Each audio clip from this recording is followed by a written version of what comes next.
Bonjour amis ascendant Scorpion, voici donc mes prévisions pour vous concernant l'année 2017. On va regarder tout de suite comment se présente votre carte natale. Vous voyez ici que j'ai déjà marqué votre ascendant en rouge, et comme je travaille en domification égale et que un signe est égal à une maison, eh bien cela permet de mettre tout de suite les maisons sur votre carte. Ils sont déjà numérotées, donc vous avez votre maison 2 en Sagittaire, gouvernée par Jupiter, maison 3 en Capricorne, maison 4 en Verseau, etc. Et vous allez voir que cela va me permettre tout de suite de voir un petit peu ce qu'il va bouger pour vous cette année grâce au transit des planètes Jupiter et Saturne. J'ai déjà mis les flèches pour faciliter l'analyse. Alors, quelques petits mots quand même sur l'année 2016. Qu'est-ce qui s'est passé pour vous rapidement? Donc, Saturne était en Scorpion. En fait, il l'est encore pendant quelques jours. On va dire bon, qu'il était en Scorpion. Donc, il a dû favoriser le domaine de la communication puisqu'il a envoyé un aspect sur la maison 3, dans lequel se trouve son domicile secondaire. La maison 3, c'est la communication écrite. Donc, il a pu y avoir des choses intéressantes pour vous si vous travaillez dans le domaine de la communication écrite. Alors, je ne sais pas si vous êtes journaliste, si vous faites des conférences, si vous donnez des cours, ce genre de choses. Eh bien, tout ceci a été favorisé. Et Jupiter en Lion, l'année dernière, envoyait un aspect sur la maison 2 par aspect de 5, dans lequel il a son domicile principal, donc la maison 2 c'est l'argent, donc il a dû y avoir des choses intéressantes pour vous quand même l'année dernière. Par ailleurs, la maison 10 était doublement activée en 2016, Jupiter qui s'y trouvait, Saturne par aspect de 10 qui envoyait un aspect également sur cette maison 10, et normalement il a dû y avoir des changements favorables pour vous au niveau de la carrière. Ce qui a été moins favorable, donc voilà le texte qui arrive en cascade, on va continuer. Ce qui a été peut-être moins favorable pour vous l'année dernière, eh bien, c'est que Saturne en Scorpion, en face, envoyait un aspect sur la maison 7, la maison du couple, et que Saturne est quand même séparateur. Donc, il a pu y avoir peut-être des séparations pour vous au niveau du couple, surtout que Jupiter, qui était en Lion, comme je l'ai dit précédemment, eh bien, par aspect de 9, envoyait également un aspect sur la maison 6, et ça, c'est la maison qui est séparatrice du couple.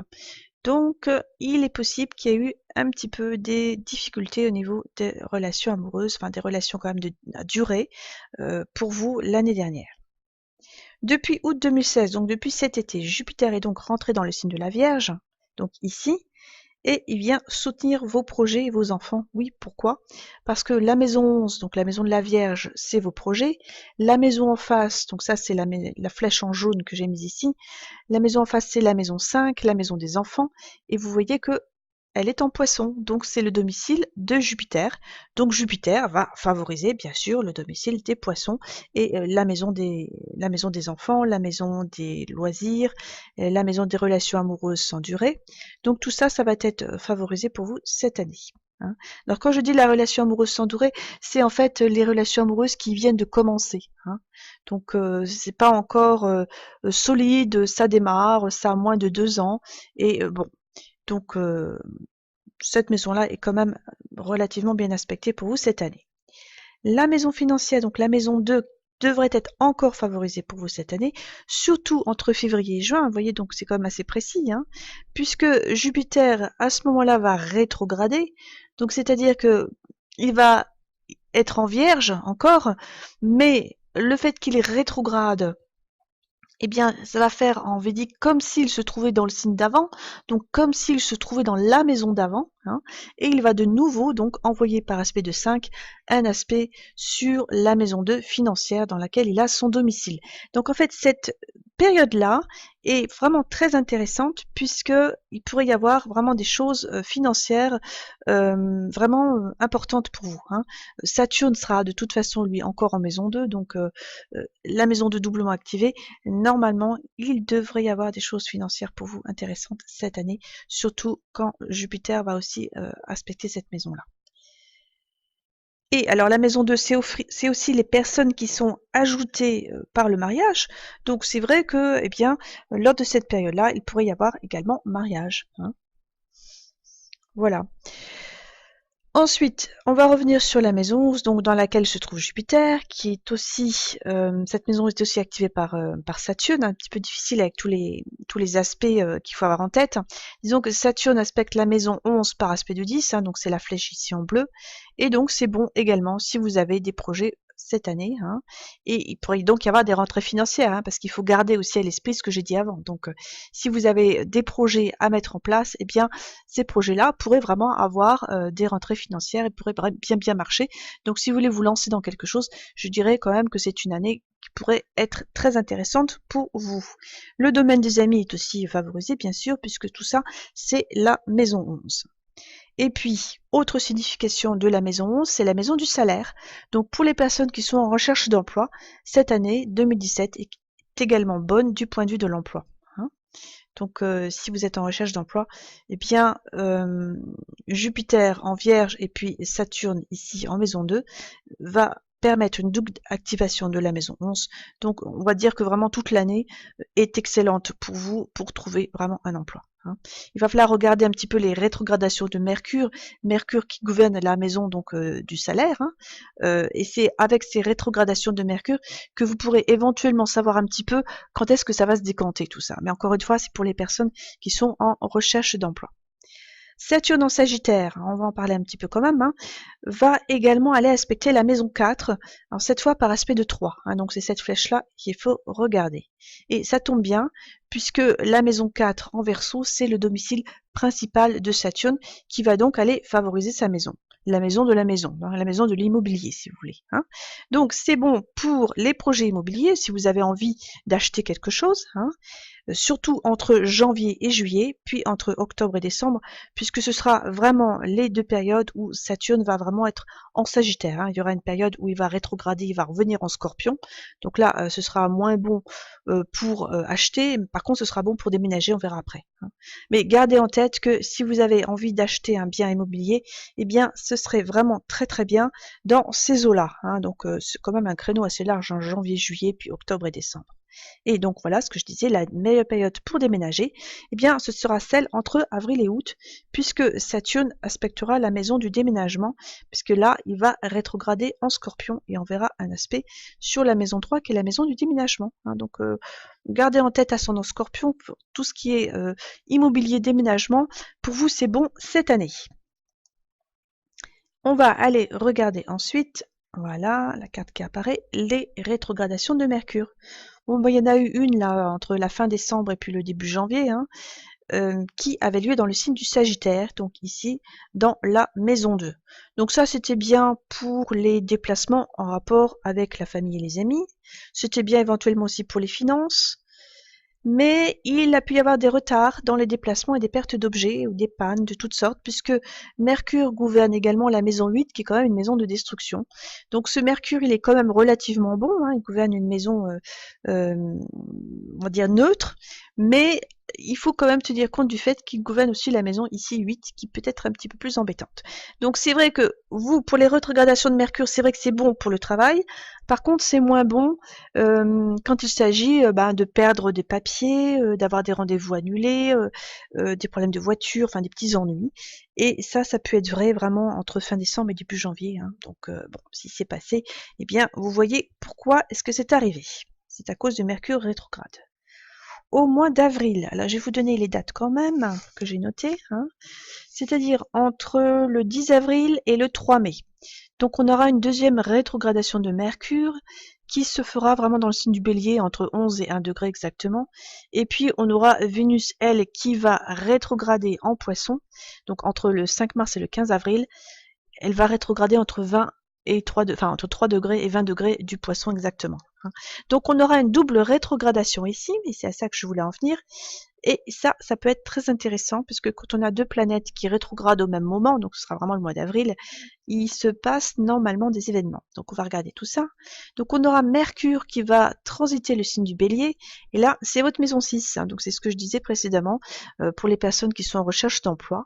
Eh bien la maison 6 c'est aussi la maison du travail, donc ça pourrait vraiment se décanter à ce moment-là, hein, puisqu'on aura toujours une activation de cette maison 11 ici, hein, vous vous rappelez, la maison du salaire. Donc si vous êtes en recherche d'emploi, eh bien la maison d'avril, le mois d'avril pourrait vous apporter une opportunité au niveau du travail et vous apporter vraiment un travail à ce moment-là, hein.